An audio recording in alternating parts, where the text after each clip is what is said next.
少年人手不能提，肩不能担，不能术数，不知民情，诗文做得再好，也是废物。冯令公为何要娶我做官呢？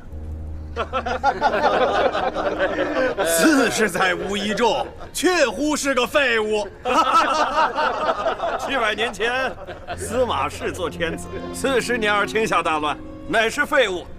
现在700年后，司马氏复中科，40年不得中啊，亦是废物。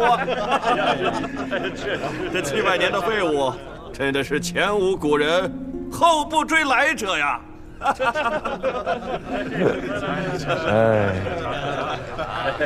这次考得不成，我也只好回乡去喽。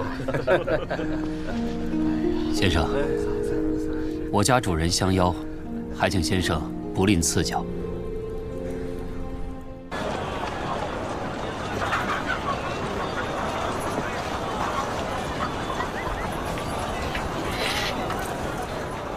尊驾是？同是长科沦落人，先生请就坐。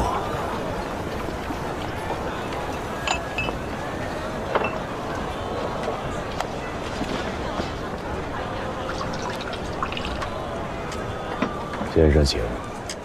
你不是举子，是兵子。何以见得呀？足下的家人虎口上生着茧，一看就是常年习武之人。再看足下，坐于街边石寺之内，脸上却无丝毫悲切之情，反倒一副坐于中军帐内的从容气度。你再看店家小厮，怯怯然而不敢近前，只因身上杀伐气太重，血腥味道太浓了。便是不曾得掌荆节，应该也是一个厮杀多年的军中大将，对不对？老先生长科不遂，对军中之事倒是熟稔得很啊。屡试不第，20年前曾入藩帅幕府为记事。哦，那既为幕职，为何不求藩帅荐个出身？他做了残民之贼，南下去避祸，老夫不曾追去。不知是哪位藩帅？黄甫辉。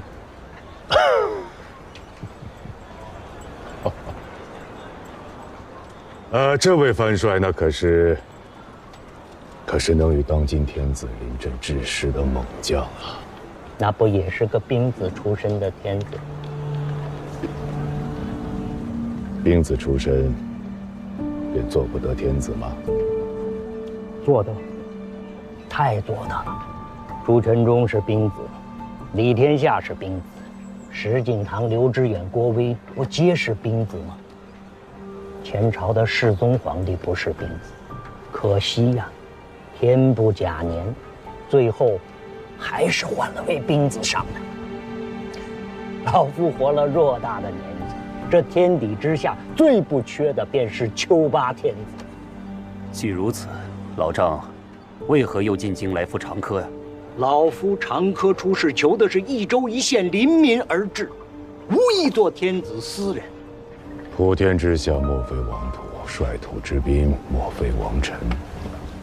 老先生既求长科出仕，管阁也好，州县也罢，都是当今天子之臣，又有何意？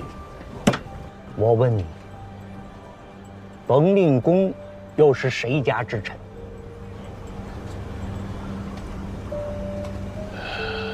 天下板荡，大道风起，兵强马壮者为天子，圣道不存，奉一人者为鹰犬耳。当效冯令公，奉天下梨树而臣之。我说的不对吗？你随我来。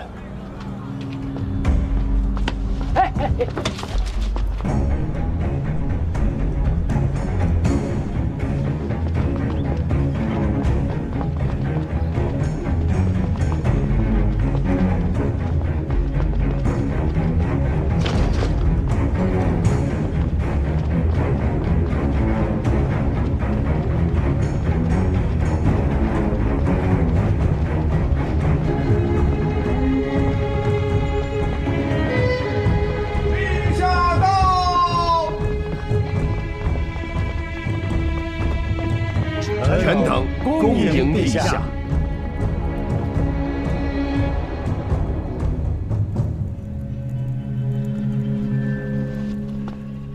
学期，臣在。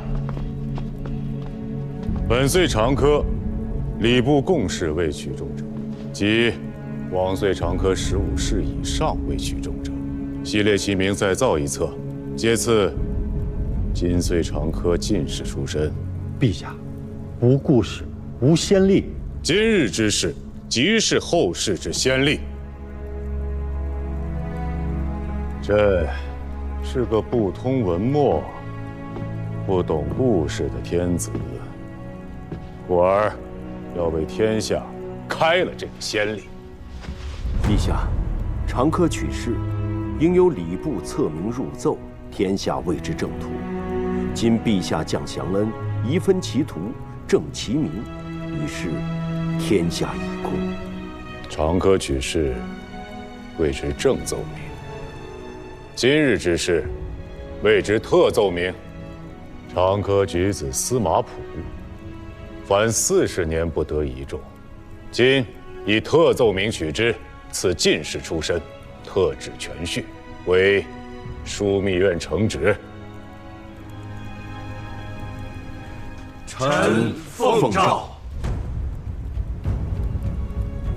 先生有人天下之心，朕亦有人天下之志。朕虽是求拔天子，却不是张彦泽、黄甫辉。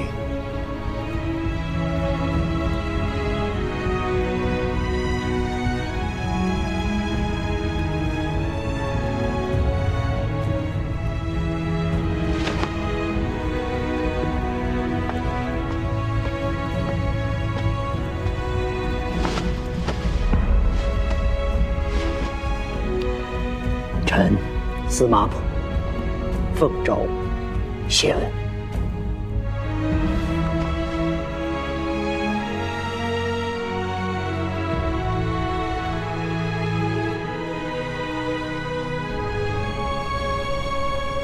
陛下如天之幸啊！宋军身陷巴蜀，元气有伤，不能取巴蜀之资财、人丁、田亩，亦不能常伐蜀之粮秣，给养军士。纵使祸乱有平，大军回师，灭国之赏，足以使那府库为之一空啊！加上还要捐免赋税，以抚蜀人，此一进一出，臣断10年之内，宋人再难举大军南下。陛下安矣，社稷安矣，大唐安矣。陛下如天之幸。宋天子会这般想吗？陛下可检贡以示之。检贡是。入夏以来，江南7州20余个县遭受了水灾，要救济灾民，还要捐免粮赋。今岁之贡士，不及往年之半数。宋皇如天之德，想必不会介意的。这是行险。行险？那陛下不如以此不明之理试之。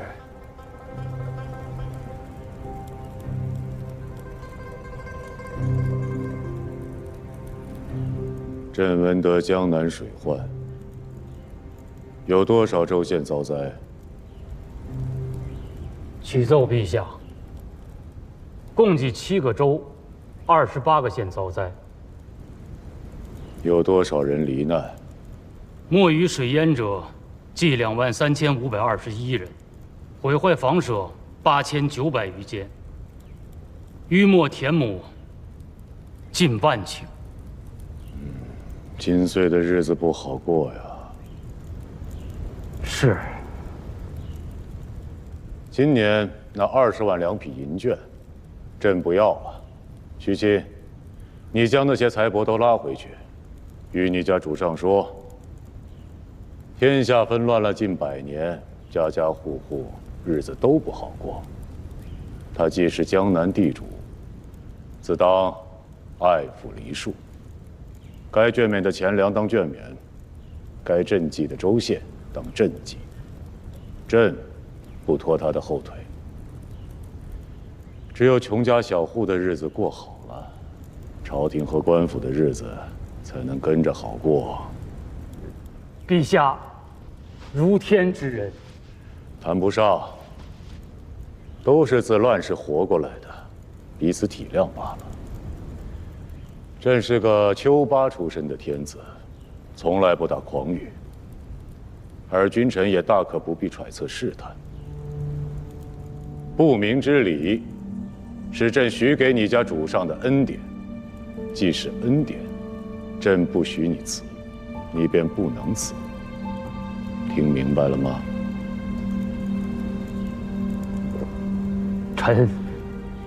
臣明白。而君臣好生去做，只要江南州县国泰民安，李氏便是僭越尊号，与朕并驾齐驱，朕也未必做到。可若是误了灾情，使得江南民生涂炭，朕凭却这日子不过了，也是要吊民罚罪的。听懂了吗？怒。汉唐以来，建都俱以秦、洛、形胜之地为一。自朱梁篡乱，以汴州4战之地。5代以来，强藩比比，社稷拨迁，由晋至州，国祚皆不永。今巴蜀平定，南土一安，臣等记忆良久，此时迁都之机也。迁往何处？关中凋零，王气已消。洛阳东距虎牢，西抵潼关，北依洛水，更有邙山之胜，宜为万世之基。须得花费多少钱银？洛阳本有南北宫，无需另建宫室，况原为旧都，私属俱全，郭城广大，只需量加修葺，不致糜费过多。满朝文武勋贵，居汴梁将近40载，足下子孙奴仆，家宅产业，枝枝蔓蔓，已不知牵绕出多少重。若要迁都洛阳，至少有5、6万人之多。此次花费可能要抵得上法属的军费了。况且搬迁诸般事体，要动用的人力民夫规模浩大，若是坏了民心，推愿于朝廷，恐怕要动摇社稷根基。你们方才所言，皆算不得大事。大事是朕没钱，南征的钱粮动不得，遭了灾的州县捐免了赋税，亦附加不得。还有一桩大事，北面那条大河。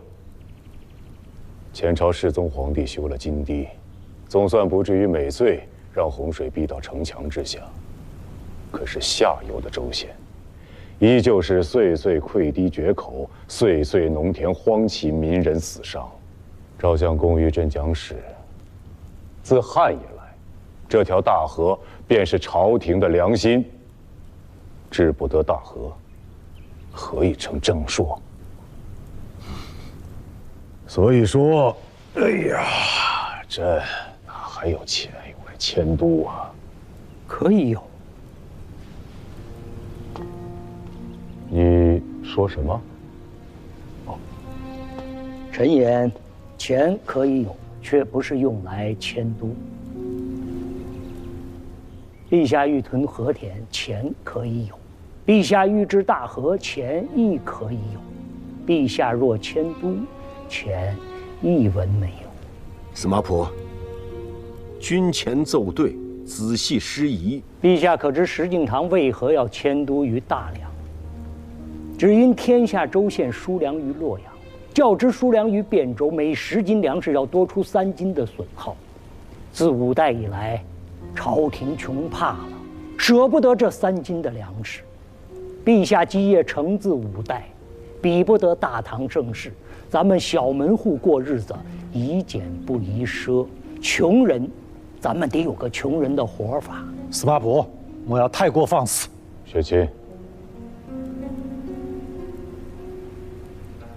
你方才说，朕欲屯田治河，前科已有。是。何由得知？陛下欲治河屯田，须颁诏天下，行虚外实中之策。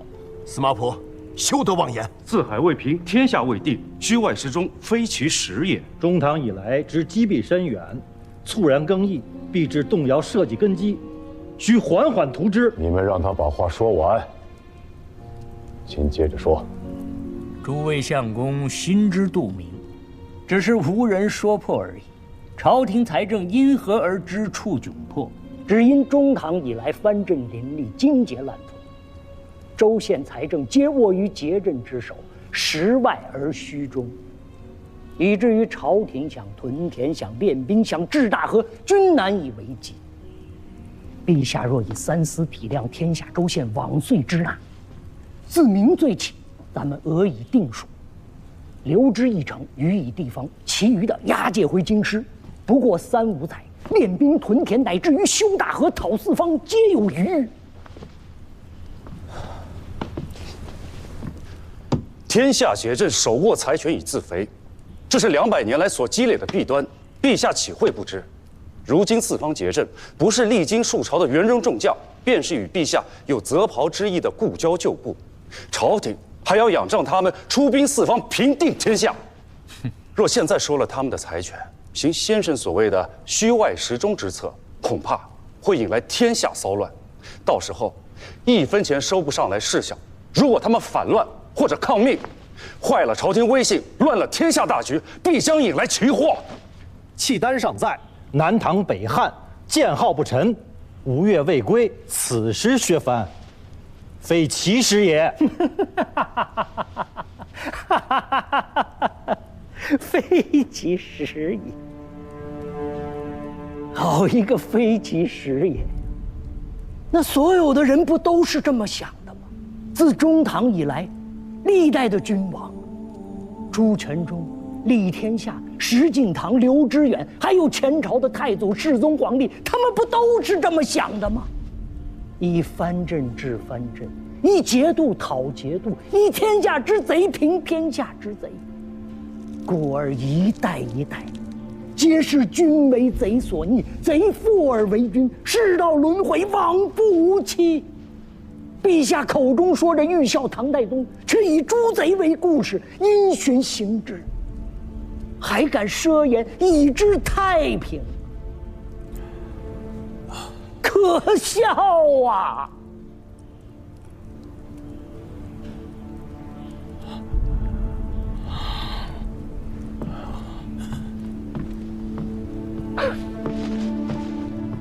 可笑！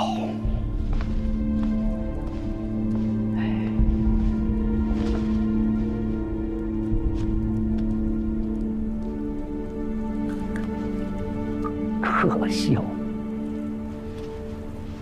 司马普此人，虽然脾气差了些，嘴也臭，却难得有一番肺腑之诚。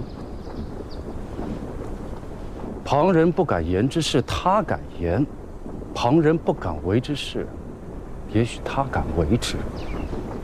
可知道如何去做，与真正着手去做，不是一件事情。此人与朝中诸藩皆无牵连。阿兄以臣弟所议之事，不妨让他去做。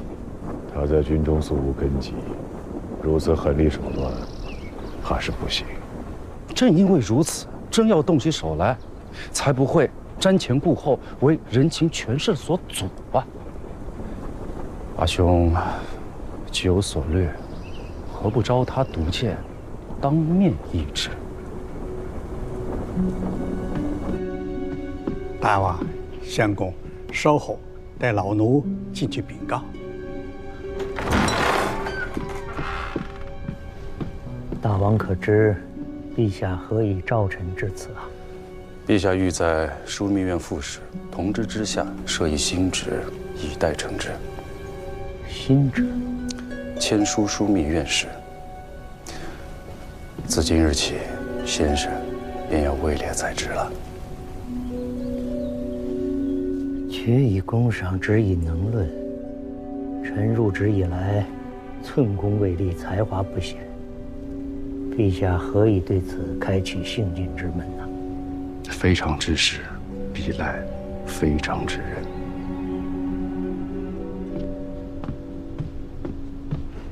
大王相公，可进去议事了。先生请。藩镇之要，在于自掌兵权、财权、利权、势权。诸权之中，以兵权为首。只要收了兵权，财权、利权、势权皆可缓缓收之。这一篇《削藩策》，是陛下与吾盘桓良久之大计。第一步，前朝的功臣众将以御史明和其罪，昭示朝野，或诛或处，继而治其衙部众属，取其兵众健壮者，以时进军三衙；老弱者，裁汰之。第二步，有拥立之功的故交旧部，由先生这个签书枢密院士统揽其事，逐次削之，恭顺者留，悖逆者诛。这第三步，收诸镇财权于三司，收吏权于吏部和两府，分事权于各州县。这便是陛下与大王所拟的削藩之策。不错。有何不妥？国事岂能儿戏？陛下欲求大道，却是鬼域之行，还奢言欲效唐太宗，你尚知廉耻二字啊！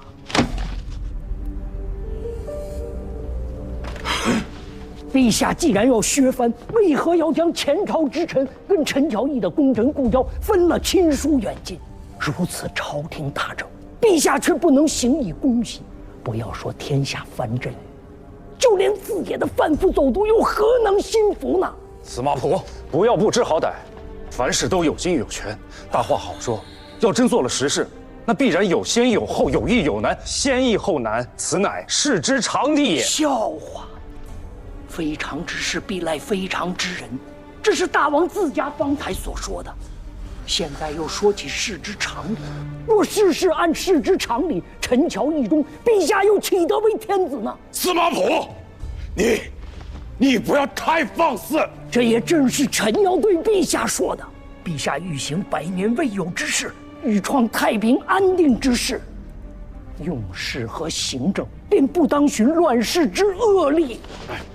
魏征传有言：以铜为鉴，可以正衣冠；以史为鉴，可以知兴替；以人为鉴，可以明得失。欲正人，先正己；欲削藩，先治朝风；欲治前朝旧臣，先治故交旧部。进者尚不能理，况疏者乎？若先治了故交旧部，那前朝的元戎众将造了反，靠谁去削平？难道靠先生这一般只会啧啧空言的书生吗？陛下如果行事以公，他们又何以会造反呢？依先生所言，那5代之中代代有人造反，那都是君上行事不公所致吗？难道不是吗？李克用父子为何要反朱全忠？石敬瑭为明宗天子的女婿，为何又要反李从珂？前朝世宗皇帝若不是被刘氏无罪诛杀了满门168口，又何以会起兵反乱呢？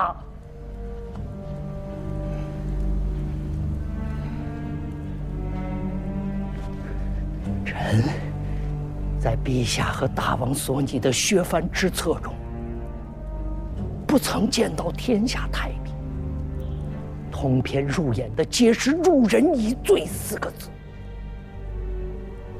太平之事，行政当轻。200年的乱世，200年的滥杀，陛下若终结此事，欲把天下藩镇，欲使四海归于，欲知九州太平。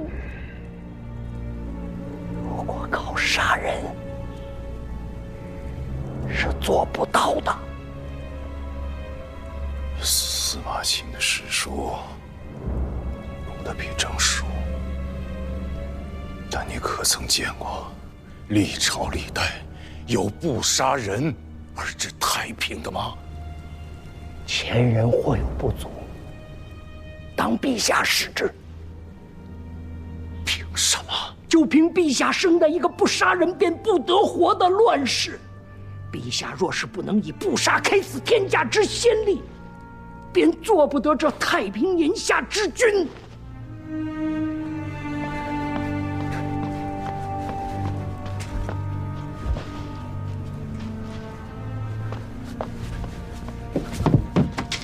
臣是太平之君的枢密承旨，做不得这乱世之贼的签书枢密院使。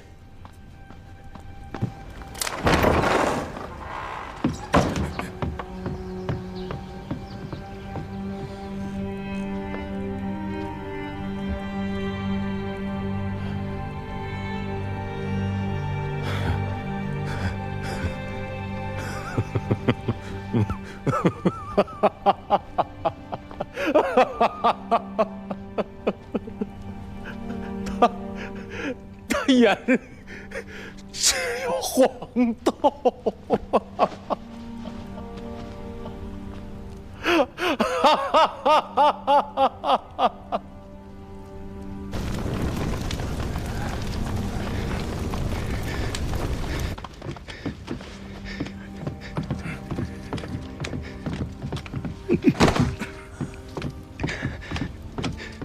罪前王全斌觐见陛下。赵相公，陛下，他的罪拟定了吗？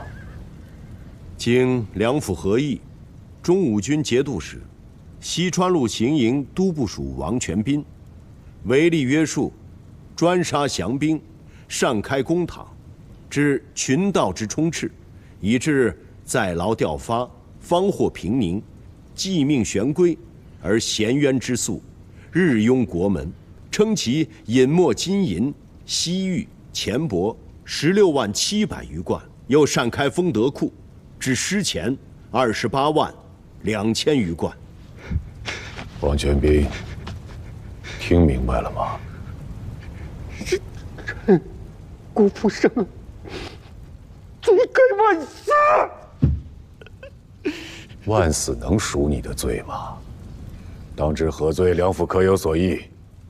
王某死罪，当以折刑，夷其族，妻女发卖于教坊。陛下，陛下，陛下，臣罪无可恕，死于朝然。陛下，陛下，唯愿陛下天恕国臣的家人及诸州。